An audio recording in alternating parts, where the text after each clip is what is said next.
So we're going to start the next Gemara here. The next Gemara, it actually is a review a little of a case that we had before. And it's talking about, it calls this food item a rihata. Rihata. And Rashi tells us that this rihata is what we spoke about earlier, chavetz kedera. And what's interesting is Rashi here says this is exactly chavetz kedera. Now, earlier we spoke about chavetz kedera. Chavetz kedera meant a mixture of flour, oil, and honey. And we wanted to know what the bracha would be on chavetz kedera, on this mixture of flour, oil, and honey, because it's like a porridge, but it seems that some people ate it for the honey part. The main thing was the honey, at least in certain places. That was the ikar. And the interesting thing is, why is the Gemara bringing it up again? Because, you know, we had that Gemara earlier. We said chavetz kedera, and we spoke about daisa. If you look back on page 36b, it mentioned already chavetz kedera v'chein daisa. Rabbi Yehuda says shahakol. Rav Kahana says beri minim zaynis. And he says by daisa everyone agrees, but when it's daisa with chavetz kedera, that's where you have this argument. And the question was: is the honey the main thing, or is the flour the main thing? So what's interesting is, let's pull out a sheet here. We have daisa mean. What is daisa? Daisa is porridge. Porridge is like pieces of grain, but it's not flour. Chavetz kedera was flour. So flour mixed with oil and honey, or pieces of grain, either broken pieces of grain or like oats with flour, with honey and oil. So ultimately, you're mixing together these three items. And the discussion in the Gemara is what is the main thing, and based on what the main item is, that would be what the bracha is. It's the rule of ikar and tafel, primary and secondary. So we're trying to figure out what's the primary and what is the secondary. Now, what I'd like to do is pull up here. We have the two names of the Gemara before was Rav Kahana and Rav Yehuda. Now, the problem is there's a few Rav Kahana. I'm looking up when they lived. And then we're going to look for Rava. So there's a Rav Kahana that's from the first generation of Amoraim, of the rabbis of the Talmud. There's a Rav Kahana in the second generation of the rabbis of the Talmud. And there's also a Rav Yehuda in that second generation.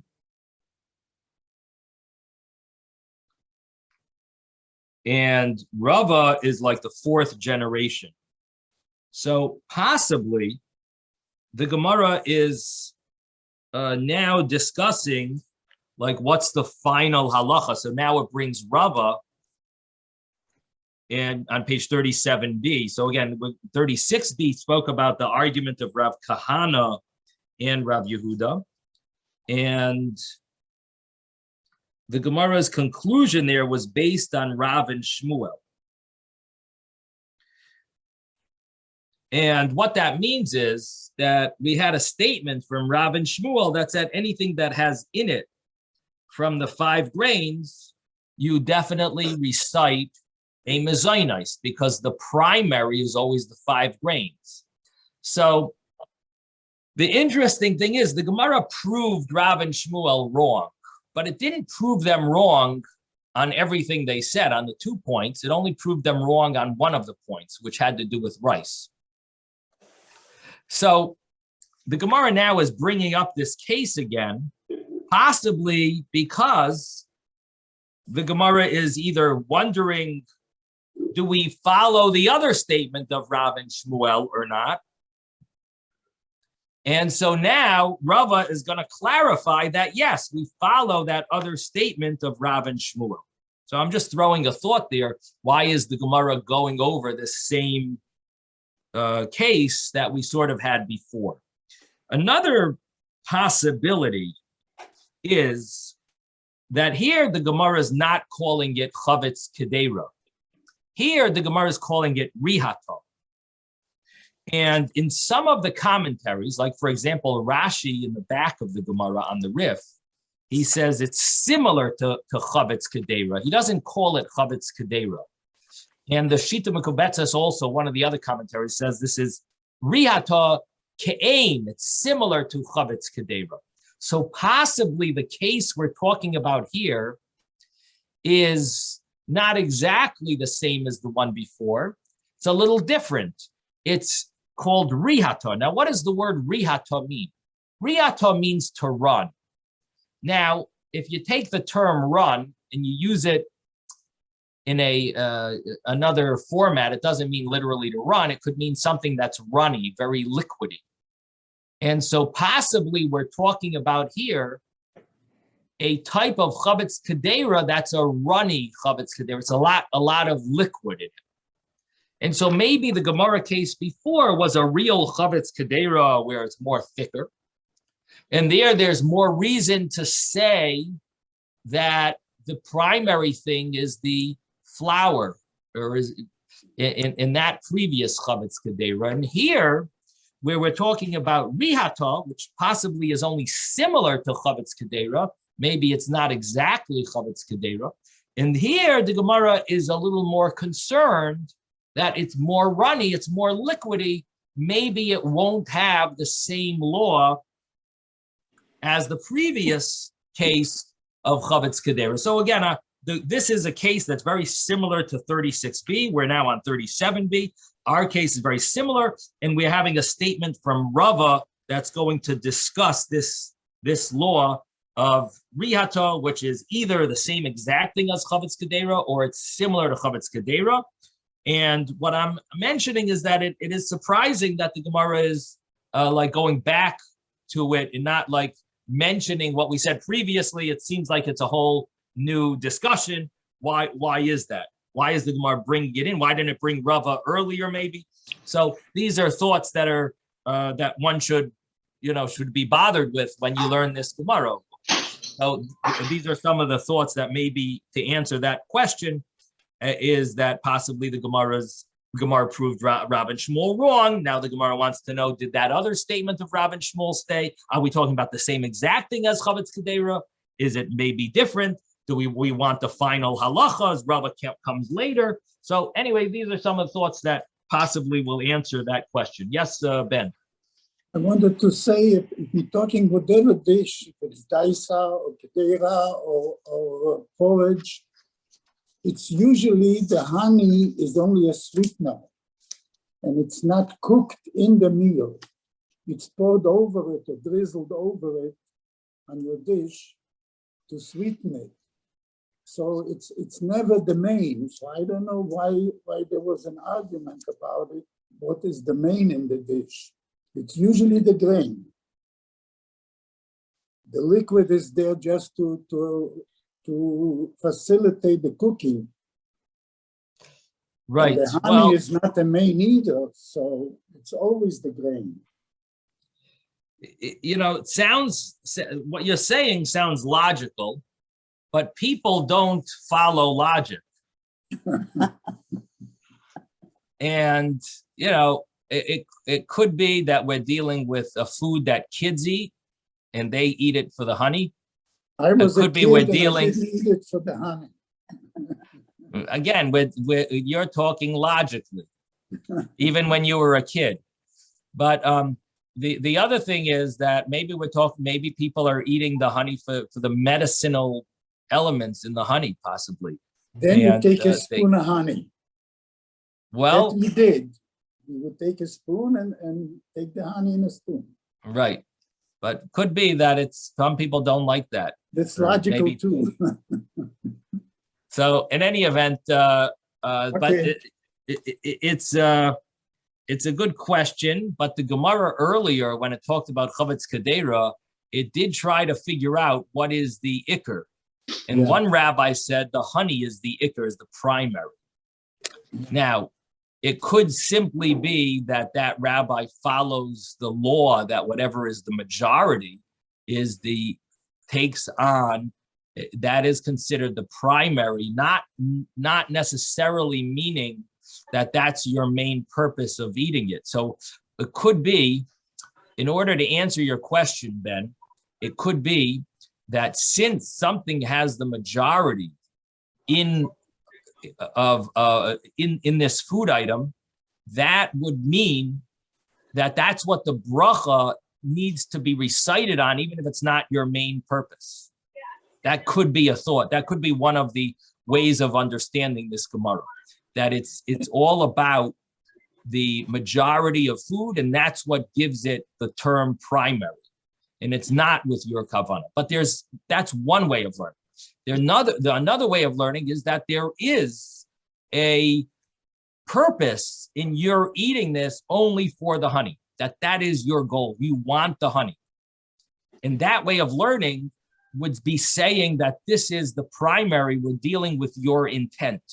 We're not dealing with the majority. So for you, it'll be easier to learn the other way, that the primary that the Gemara talks about is the fact, at least according to one view, is that possibly if it has the majority in it, that gives it that category of primary. Not that you want it because of that, but that is the fact is, you go by bottom line.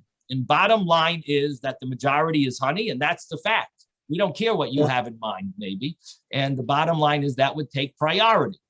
I might as well tell you now that I felt the same way about the discussions with the olive oil. Put olive oil in a salad, it's not to be the main. It's just to oil the vegetables, Right. But anyhow, it was the same discussion with olive oil. Okay. But again, there's two ways of learning these this Gemara in the Rishonim. It mentions both of these options, and one of them, you could learn your way, that it just goes. We're thinking of in terms of majority, and what the Gemara concludes is that even when it comes to majority, and majority normally overpowers and becomes primary, but when it comes to flour, that always wins. That always wins. Okay. And even then, you could debate, why does it win? Does it win because flour is always your intent? Or is it because flour has a certain it's important significance to it and value that even if it's not your intent, but it gives that importance makes it win. So again, you have these different ways of understanding it. Yes, Susan. Okay, we're missing an ingredient. We're missing water to make, if you're going to have rihatov, it's indicating that it's similar to the Havetz Kadira, but that it's running. No way is adding more oil or more honey going to make that thing runny. So we're missing an ingredient. Why can't oil make it runny? Why can't oil make it runny? You want to try to eat oil and honey and flour and try to serve it to a child or an adult? You It's called can cake. add milk. It's like, I don't know, what it's like a cakey type of thing. I don't know. Like That's a what? It's like a cake batter. A cake batter. And you're going to tell me, no, it's not like a cake You batter. can add milk to it. But it doesn't say that. It doesn't say, it Let me doesn't, tell you, most people like cake batter better than the cake itself. sorry. But I used to say my mother used to let me lick the blades of the mixer. And if I was really, really good, she used to turn it off first.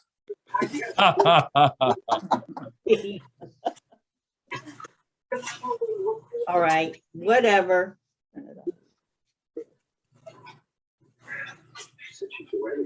But okay, so yeah, but I agree, Susan. We're not dealing with a gallon of oil and you have a little half a cup of flour.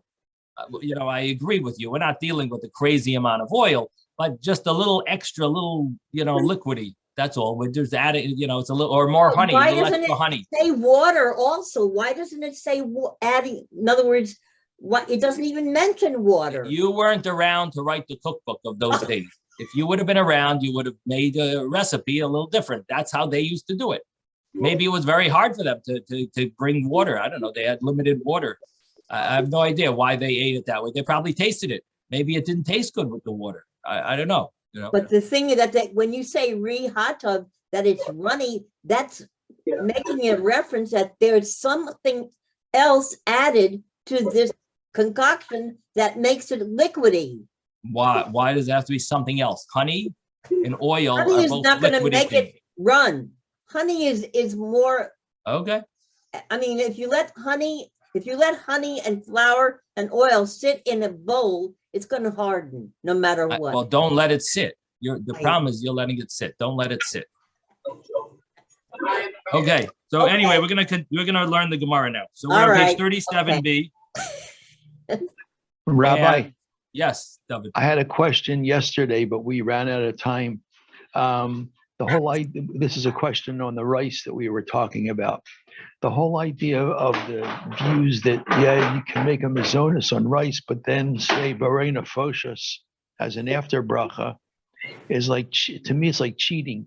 It's like saying, you can make a motzi, but you don't have to bench. You can just say Barena Foshas under certain circumstances. I'm talking about the measurements. So like if they're going to go out on a limb and say, I'm of the opinion that rice should be mizonos, why not have the courage to go out on the limb and say, well, the same way I said it's mizonos, it's alamichia as an after blessing. How can they? It's like cheating. It's like, I'm going to say mizonos, but just to play it safe, I'm going to say Barena Foshas as an after blessing. That's right. That's your thought. That's my conundrum. That's my contradiction that I'm looking at. Yeah. So let me just clarify one thing, and that is that what we're learning here is the Gemara that tells us clearly that should be the right halacha, that oirez, whatever it is, which maybe, we have different views of what oirez is. We saw different views, but assuming the view that it's rice, the halacha really is. This is not some concoction that some guy who decided to write a book on Brochos, who doesn't know his laws, decided to say, you know what? We're going to give it a mezainos, we'll give this. This was not some,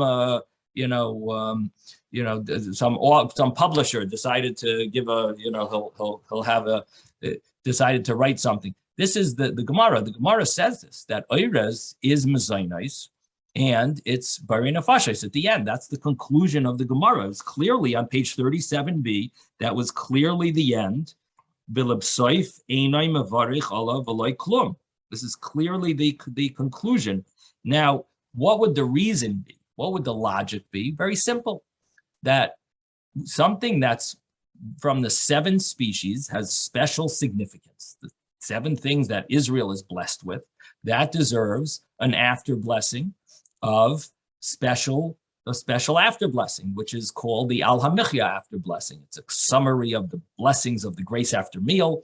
In fact, according to some views, it's even biblical because it says it goes on the 7 species, according to some views. So it's a special after blessing for the 7 species. And those species include grain, the 5 grains, and that's it. Now, rice is not one of them. According to our view, Rabbi Yochanan,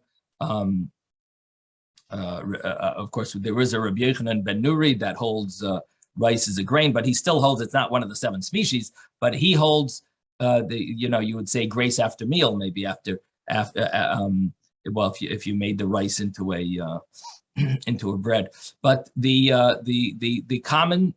understanding of the rabbis is that al hamichya is on the 7 species. This rice is not one of them. However, it is muzay. It is a major staple of sustenance, and it deserves a bracha mezainos. So the bracha mezainos, what we see is not connected to the 7 species, but the bracha of al hamichya is connected to the 7 species. Therefore, there could be a scenario to recite an a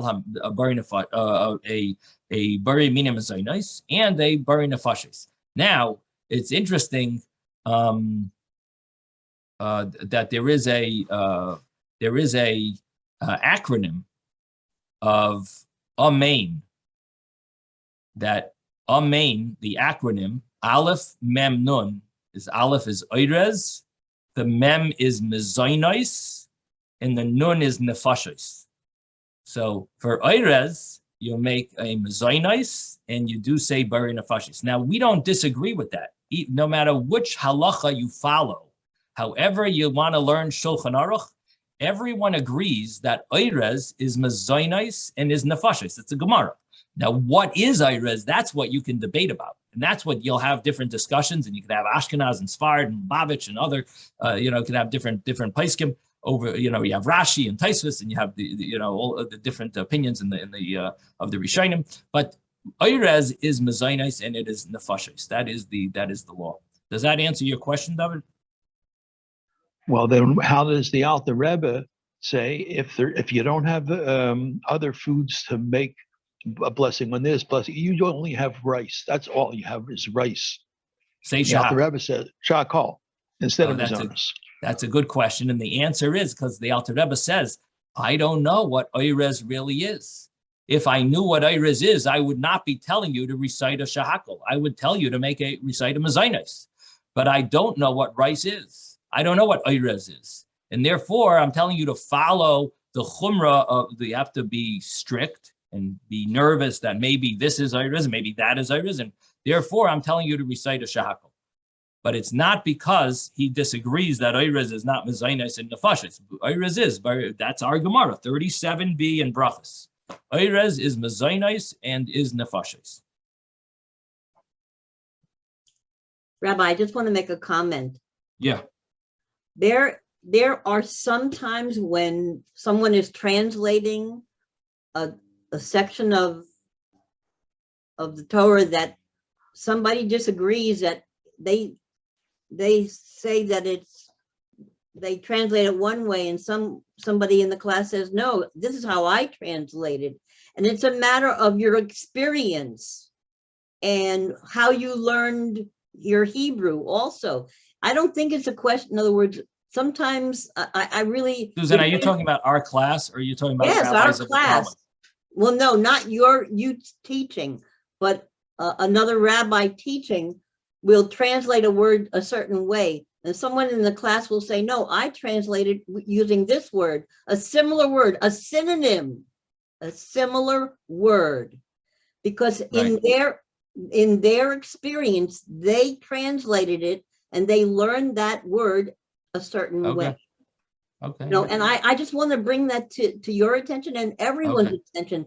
There's Okay. no wrong and right. And this Well, there is wrong and right, but if you have a word that's a synonym, that's okay. But there is wrong and right. Let's not. Yes, let's not make I'm mistake. not saying there isn't wrong. Okay. I'm saying that there are nuances in the English language. Right. And But in it is important to know. Also. Yeah, but it is important to differentiate. Well, sometimes there's a wrong translation, and sometimes sometimes you don't always have the best Well, word, the difference between crying and screaming.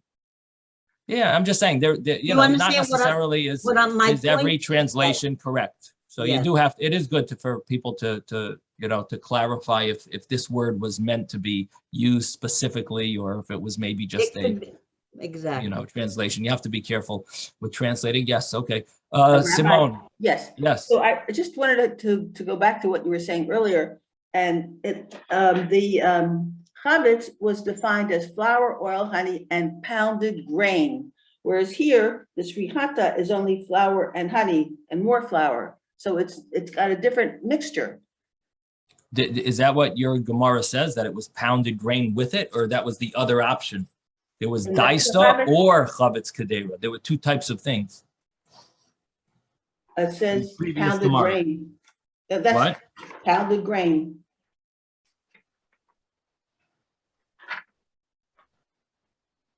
I'm not sure why you think it's the same thing. There were two scenarios before the Gemara before. No, I'm One saying was these called two- chavetz these two kedera. products- These two What? products, you were saying that, I thought you were saying that this rihata and chavetz were approximately the same thing, Yeah, but there's. but an not additional- pounded grain. But not pounded grain. Right. Neither of them are pounded grain. The Flour. chavetz, in my, What? the chavetz had pounded grain in what I'm looking at. Where are you reading from? I don't know where you're reading from. Yeah, I Read have what to you're go back reading. to find this. Well, let me tell you what your mistake is, so you don't have to look back. Your mistake is that there were two terms that the Gemara, there are two food items that the Gemara put and said they have the same law. One of them is pounded grain, and one of them is chavetz kedera. And so you read it without the word or, but it's two separate things. So chavetz kedera and this rihata is very similar, and neither of them are pounded grain. Okay. Okay. So the Gemara continues here and says, Amar Rava. Let me tell you where we are. We are 10 lines down from the top of the page at the two dots. Amar Rava, hi rihata. This rihata, this chavetz kedera, which is this mixture of flour, oil, and honey, de chakloi. If it's from the villagers, chakloi of the villagers, the farmers, the mafshi beikimcha, that they add a lot of flour, mevarech, you recite the bracha, bayramina mezainis. My timer, what's the reason? This mida ikar, because the flour that's put in it is the primary. The mechuza, if it's of the big cities, the loy mafshi beikimcha, they don't put a lot of flour in it. Mevarech olav shahakol niyabed baray. You recite the bracha shahakol, because my timer, what's the reason? Duvsha ikar, the main thing is the honey. The honey is the main thing. So it depends if it has a lot of honey, or again, it depends if it has a lot of flour or not. If it has a lot of flour, the flour is the main thing. If it doesn't have a lot of flour, so then the honey would be the main thing. That is the initial statement of Rava. V'hadar Amar Rava, and then Rava changed his mind and he retracted and he said, "Idi ve'idi, whether this or whether that, whether the way it's made from the way it's made by the farmers, whether the way it's made in the big cities." Bayrei min emazainis, you recite emazainis. The Ravu Shmuel, because Rav and Shmuel, the Amri Tarvayu, that both rabbis, Rav and Shmuel, both said that what is the law? Kol sheyesh by mechameshas haminim, anything that has from the 5 grains, we always consider the flour the main thing. Mevarchen olav bayrei min emazainis, we recite a mezainis. So that is the conclusion of this Gemara, that we follow Rav and Shmuel, and that anything that has in it from the 5 grains. And we're talking about even in a scenario either where the flour is not the majority or the flour is not the main purpose of what you're eating it for. Doesn't matter. It's going to have the law is that it's going to be mezainis. That's the bracha. Simone, do you have another question, or is your hand still up from before? Oh, actually, I did have another question, though. The hand was still up from before, and that is, since Rav and Shmuel are an earlier Tanaim, don't they have? They aren't Tanoim, they are Amoraim. They are from the Amoraim? Talmud. Yeah. Okay. And But they are earlier than these other people that are speaking, right? Yep, because he's quoting them. Got to be Yes. earlier. Yep. So doesn't that give them, I don't know what the word is exactly, not priority, but like they are the source that we go by? Well, there is a concept of, of earlier rabbis that you can argue with, and there's a concept of earlier rabbis you can't argue with. If they were Tanoim, it would be very hard to argue with them because the Amoraim normally they were accepted that they didn't argue with the Tanoim. But if they're both Amoraim, you could argue. They are eligible to argue, and so it's not it wouldn't be a problem. But it turns out that Rava he felt that they are their law in this scenario. He agreed with them and he followed them. But theoretically, he could argue. Amoraim are allowed to argue with each other, even if some of them are earlier than the others. Mhm. Okay. Okay, so now comes the next Gemara. Amar Rav Yosef. Rav Yosef says, and now we're going to use another term similar called chavitza. And this chavitza, the way Rashi learns, is we're dealing with pieces of bread that were broken up and placed in a pot and cooked. They were cooked with some type of liquid. And this is bread that was already bread, and now it's being cooked. And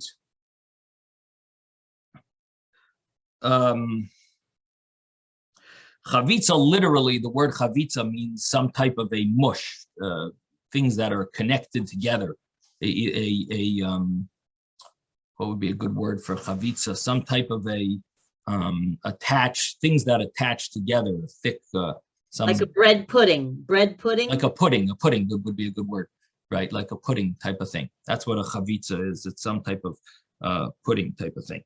So at least the way Rashi is learning, Tosfos is going to learn that it's not cooked together. Tosfos is going to learn that we're dealing with pieces of bread that are attached through either milk or soup, and they're attached together, and so that's giving it that term. I don't know if the right word would be pudding in that scenario, but some other term that would mean things that are mushed to get pushed together and attached. But the way Rashi is learning is it's actually cooked. So it's a pudding that's cooked together, pieces of bread, like maybe a bread pudding type of thing. So this chavitza, Rav Yosef says, the isbei perurim kazayas. If it has pieces of bread that are a kazayas, that are the size of an olive, betchila, in the beginning, for the first bracha, mevarech olav hamaitzi lachem en aretz. You would recite the blessing of hamaitzi. Belebsaif, for the end bracha, mevarech olav shalish brachas. You would recite the regular grace after me. So we're dealing with a scenario. We had a similar case earlier. There was a case earlier on 37a where we also spoke about tachna, afa, ubishla. We spoke about grinding wheat into flour, baking it, and then cooking it in liquid. So here we're talking about a very similar thing. You took bread, so that means you ground the flour, you baked it, you have bread, and you're cooking it. So it's very similar to a case we learned earlier. And I must say, part of the study of Gemara is always trying to reconcile things we said before. You really have to have a good memory, or you got to go over it a lot. But in order to be able to learn Gemara, you really need to look back, remember, go over, review, and see how things fit together. I looked in the dictionary. Yeah. Chavita is pudding or pie. Oh, is that a modern Hebrew word? Chavitza? No, That's but a- it's in the dictionary. They Hebrew- have most of the words from the Bible or whatever in the dictionary. Uh-huh. So you're saying you wouldn't call pudding nowadays, would they call pudding chavitza? What would they call Yeah, pudding? they say pudding or pie. No. I'm asking in modern Hebrew, if someone I wanted to have, would call it daisa. I wouldn't call it. if you had chocolate pudding, would be daisa in modern Hebrew? That's what you would call it? No, but it's the consistency of something like a daisa. So you're not sure what they would call In chocolate the pudding? dictionary, they say pie or Chavitza. or Okay, pudding. so maybe it's used today in It says modern Hebrew also. chavitz. It says chavitz, chavitza. Uh-huh. Okay. Thank you. So in any event, that was a good word, Susan. Pudding. Thank you. So, yeah. So yes. Ben, if somebody said to you, have some chavitza, what would you expect, I Ben? would tell them, when were you born? Okay, so the Gemara says here that chavitza, it depends if it has pieces of a kazayas. If it has pieces of a kazayas, you recite hamoitzi, and afterwards you recite grace after meal. So again, we have pieces of bread broken up, put into this pot, cooked, and it depends how big the pieces are.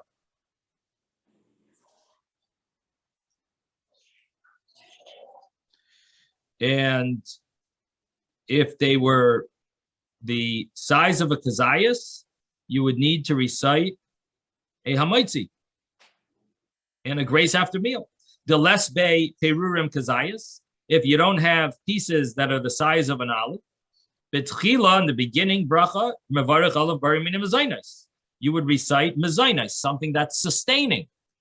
It's not considered bread anymore. The Gemara is saying that basically it loses its status of bread. Vilib saif, and in the end, not bread. You don't say grace after meal. Bracha achas me'ein shalish. In the end, you would say a bracha of alamechya. Again, the beginning bracha would be mezainas. The end bracha is alamechya. Why?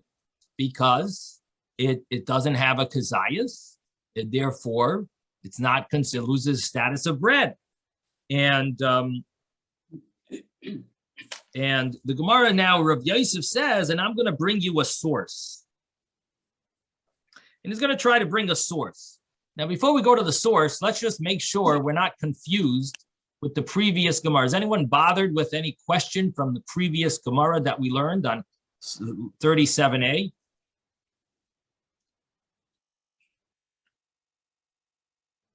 So on 37a, what did the Gemara over there say? That you baked bread, you had bread, you had wheat, that you had a kernel of wheat, you ground it, you baked it into bread, and then you cooked it. What was the law there? What did we say? What is the halacha when you cooked bread? On 37a. So we got to look back. 37A would be Afa ubishla. Tachna afa ubishla. Remember that?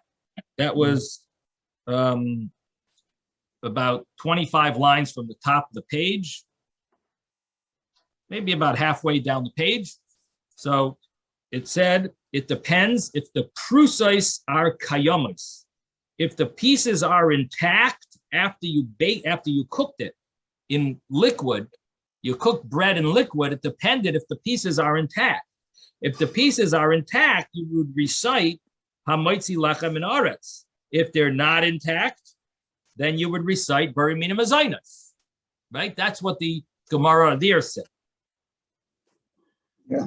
How did we translate intact? We said, if you would take a piece and it wouldn't break, then it's intact. if it would break, then it's not intact. And here the Gemara is saying that it depends if the pieces are a kazayas or not. So at the first glance, seems like this is a contradiction. Now that earlier statement was a brisa. And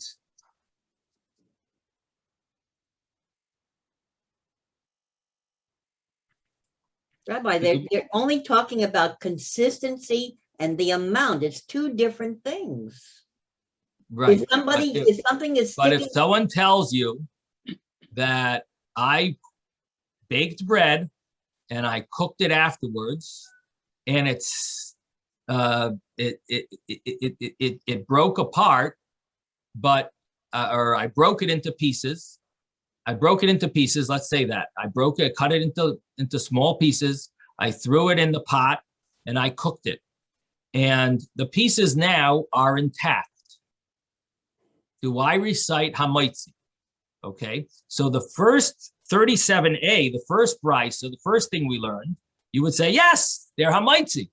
Comes 37b, and you say, well, it depends if they're a kazayas, if they're the size of an olive or not. According to 37a, I don't care if it's the size of an olive. They're intact. The pieces are intact, Rabbi. What's the blessing? Hamaitzi. 37a, it says hamaitzi. 37b, what would you say? it's 5 Yeah, it grains. depends It's how big still the pieces pot, are. But it's still, Rabbi, yesterday you told me it doesn't matter how big they are. Yesterday you told me that as long as they're intact, it's hamaitzi. Today you're telling me now it depends if they're the size of an olive or not. Why did you tell me that yesterday? So this is a contradiction. When we learned on 37a, depends if they're intact. 37b depends if they're the size of an olive. So the Tosfos over here is bothered with this question. The Tosfos says that yesterday we learned one translation of what it means intact, trusos kayamis, and now we're learning a different interpretation of what it means intact. That the way Rav Yosef is learning intact is he doesn't mean the way we translated it yesterday. He's saying, no, I have a different way of learning. It doesn't matter if you pull it, if it breaks apart. We're talking about if it's the size, if it's intact means if it's the size of an olive. If the pieces are the size of an olive, maybe it also depends if it breaks apart and it stays the size of an olive. But the point is that if the pieces are an olive size, if you hold it up and it's the size of an olive pieces, then you would need to recite a hamaitzi. That's what it means intact.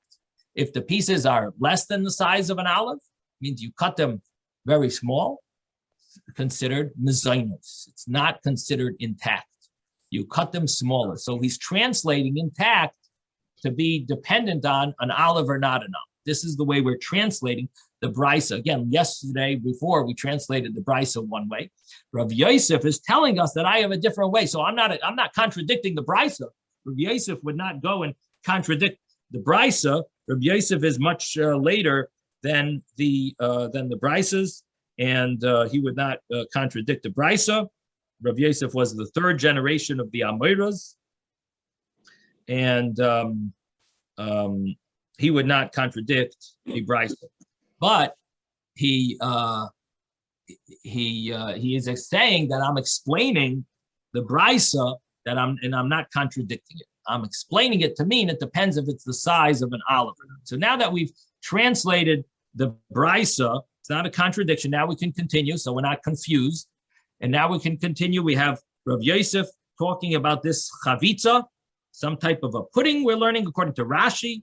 It's cooked bread pieces, and the bread pieces depends if they're the size of an olive or not. If they're the size of an olive, then you would recite hamaitzi. If they're not the size of an olive, you would recite a mezainos. Now, this has practical application. If, let's say, you don't have water to wash, and you want to eat, all you have is bread. You're hungry. So there might be other leniencies, but if you want to have an easy way out, cut the bread into little pieces and stick it into your orange juice or your Coke and put the little pieces, make it mushy, and now you can recite a mezainis on it. In such a scenario, you can't wash, so but at least you're starving. You put it into your drink, and you could recite a mezainis. This would be according to Rav Yosef, and I believe this might be the halacha. We'll have to see afterwards in Shulchan Aruch, but this could have practical application. I believe there were Hasidim that used to do this, used to do something like this before, to have mezainis before davening. They didn't want to wash in the morning before davening, but they needed to eat something when they woke up to have strength. So maybe they would stick the bread in water overnight, and then they would have mezainis. Now the Gemara later on is going to mention that it also can't look like bread.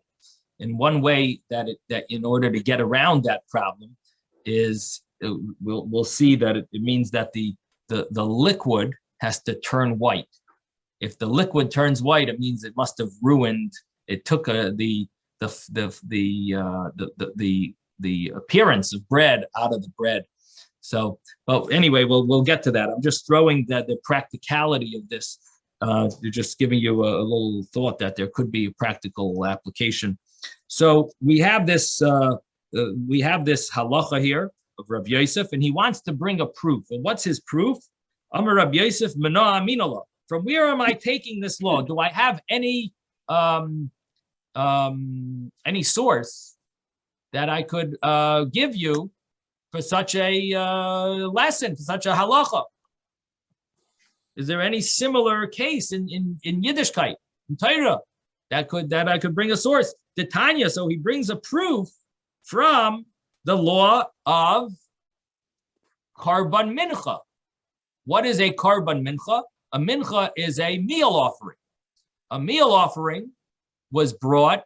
Now, a meal offering was not boiled. The meal offerings were not boiled, but they were cooked in oil. Some of them. Because of that, the Gemara compares a meal offering cooked in oil to a bread cooked in water. And so this is the way Rashi is learning. Taisvis is not comfortable with this understanding, but this is the way Rashi is learning. Again, we're talking about this type of pudding. You're cooking bread in water, and we're comparing it to a meal offering that's cooked, fried in oil. So the Gemara says the Tanya, because we learned in a brisa about the meal offerings. Haya oimed umakriv. The Israelite is standing, and he is giving it to a kohen to bring as a sacrifice. Umakriv menachos b'Yerushalayim. He's bringing a sacrifice, Karban Mincha, in Jerusalem. Now, he's bringing this offering as a sacrifice, but he hasn't brought sacrifices in a long time. And so he has to recite a bracha shehachiyanu. Either he hasn't brought this type of sacrifice in a long time, or it's the first time he's bringing the sacrifice. The different ways of explaining why he's reciting the bracha shehachiyanu. Rashi here tells us he didn't bring this Karban Mincha in a long time, and therefore he recites a shehachiyanu. He recites a blessing for a mitzvah that you do once in a while. You haven't done it in a while, so he's reciting a shehachiyanu. So, Oimer Baruch shehachiyanu v'kimanu v'gyanu lezman hazeh. So he says the bracha shehachiyanu. Netalon, he took the mincha li'achlan to eat it. What bracha does he make? Mevarech hamaitzi lachem and aretz. He recites a hamaitzi. Now, these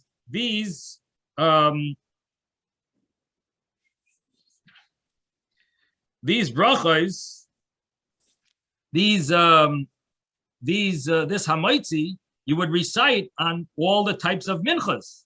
And if you recite it on the ones that are fried, what do we see? That you recite a bracha hamaitzi on bread that's boiled or fried. V'tani Allah, and we learned on this Mishnah, v'kulan,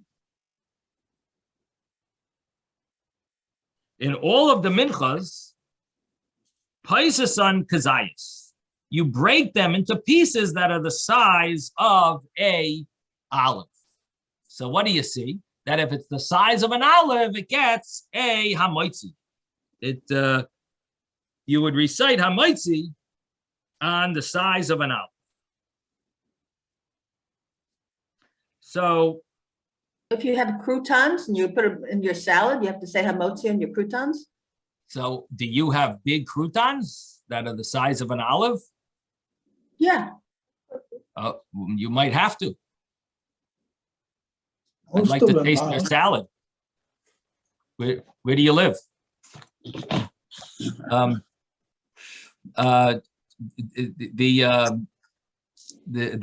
could be that if it's pieces of bread, we'll have to look it up, but pieces of bread the size of an olive. Again, we didn't finish the Gemara. This is it's always wonderful, asking the what if questions before you finish. But but it could be. We'll have to see. So so the Gemara Olives do here vary in is, size. what is that? Olives do vary in size. Now that's another question. What does it mean, the size of an olive? And so the rabbis have come up with certain views. One of the famous rabbis that gave his opinion of what the size of things are Rabbi Avram Chaim Noah, who gave there's a book that goes through the sizes, and his view is very accepted. There's also the Chazon Ish, who also gave views, who like to argue. He was always very machmir, gave much bigger views. There's actually a very good book put out by, it might be Feldheim. It's called the Kazayas, and this is done by, there was a rabbi, Rabbi Bodner, I think, who calculated like 1,000 different food items, how much of each thing would be considered an olive. And what that means is that he took all these foods, he put them into, an olive means the volume of the size of an olive. And what he did was I think he followed Rabbi Avram Chaim Noah's measurement of an olive, but that's not good enough, because how do you calculate a piece of bread? How much of a bread is an olive, just because you know the size of an olive? But an olive is round and the piece of bread is square. So the way to do it is you use a method of how much water falls out of a cup. If you stick something in, that amount, if that's the size of an olive, that's what the olive size is in bread. So the way to calculate it is you stick something into water, and depends on how much water falls out. Now the problem is that if you stick bread in water, the bread absorbs the water. So it might take a long time so you're not going to be able to calculate how big an olive size of bread is, because the olive absorbs the water. So what he did was he painted every food with a certain type of paint that makes it water resistant, and therefore it wouldn't absorb the water. And he did this, and he put together a book of the size of a kazayas. I have the book, and I use it very often to see how many cookies do you need for a kazayas, how many crackers, and every so often I'll pull it out just to see, should we recite a bracha achrein, an after bracha on food, and he measures danishes, and donuts, and cake, and cookies, and breads, and Twizzlers, and rice cakes, and cheese, and all. He has 1,000 different food items there, or whatever, and each of it is based on how much water it displaces. Displaces, that's the word, displaces. Does it displace an olive size of water? So that's how you would calculate it if you wanted to do it. So in any event, back to the Gemara. So the Gemara says that we're that we see from this law of the Karban Mincha that it depends on the size. Well, I don't know that we see that it depends on the size, but we see that if it is a kazayas size, it would get a hamaitzi bracha. You would recite hamaitzi. We see that clearly because the Karban Mincha were pieces the size of an olive, and they would recite hamaitzi. Now, the problem the Gemara has now is that there is a view, Tana Devei Rabbi Yishmael, that you would actually break the mincha into smaller pieces.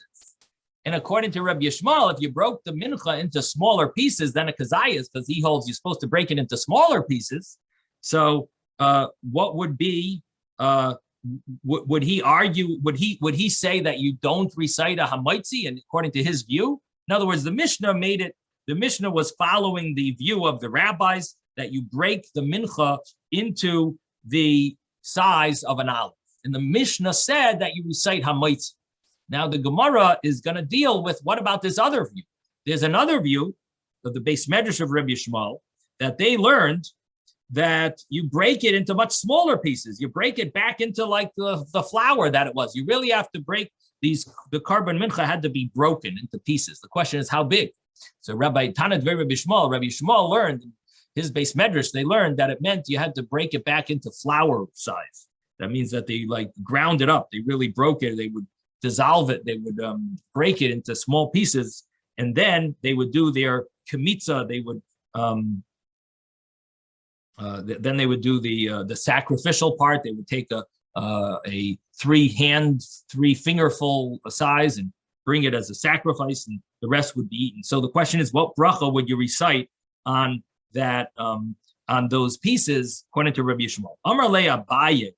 So Abaye asked Rabbi Yosef, Ela meyata.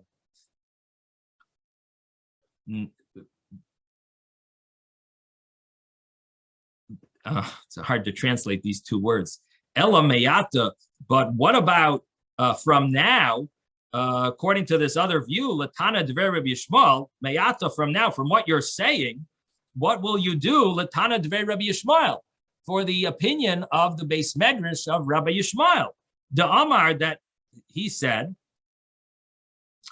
Parchan, you break the sacrifice, the meal offering, you break it ad shemachzira and l'sultan until you bring it back to the way it was before, when it was silas, when it was flour. You break it back into a flour size. Hachinami, are you also going to say Deloi bai bruche hamaitzi lachem in haaretz? You're going to say, are you going to follow your logic that you're claiming it has to be hamaitzi? It has to be the size of an olive to recite a hamaitzi on it. What are you going to do according to Rabbi Yishmael? You're going to say he's going to hold that it's not hamaitzi because he holds you break it into smaller pieces. So he's going to say that it's not hamaitzi. I'm going to prove that that's wrong. And if you're going to say yes, actually, according to Rabbi Yishmael, you don't recite hamaitzi. V'hatanya, I have a proof from a brisa that it says lokat mikulan. If you take from all of these pieces kezayas and you make the size of an olive from all the pieces, what would the bracha be? Via cholon, and you ate them. Well, it doesn't here say what the bracha is, but we can figure out what the bracha is. It says if it's chametz, chametzu onish kares. If it's chametz, the punishment would be for eating it would be considered kares, the typical punishment of eating chametz, a piece of bread. And v'matzahu, if it is matzah, adam yotzi b'yadeicha v'aser b'Pesach, you would fulfill your obligation of on eating it as matzah on Pesach. So if you took pieces from these Karban Mincha and or similar food to the Karban Mincha, and you took from these small pieces and you added it together to the size of an olive and you ate it, you have fulfilled your obligation of eating matzah. Now the problem is that that we're dealing with less than the size of an olive and little pieces, but they all together they're going to add up to an olive. And you would recite a hamaitzi on them. And we know in order to fulfill, how do you know you would recite a hamaitzi? Because in order to fulfill the mitzvah of eating matzah, it has to be called lechem oini. It has to be called poor man's bread. So if it has to be lechem, what would you recite on it? You would recite a hamaitzi lechem in haaretz. You recite the bracha of bread. So we've just proven that even small pieces seemingly would get the bracha of hamaitzi, even if they're smaller than an olive. So this seems to be a question on Rabbi Yosef. And the Gemara is going to go a little back and forth, so we're going to stop here. Wish you a good day. We'll see you later, Mr. Hashem. Sei gesund, everyone. Thank you, Rabbi. Thank you all. Thank you, Stay Rabbi. safe. Thank you, Rabbi.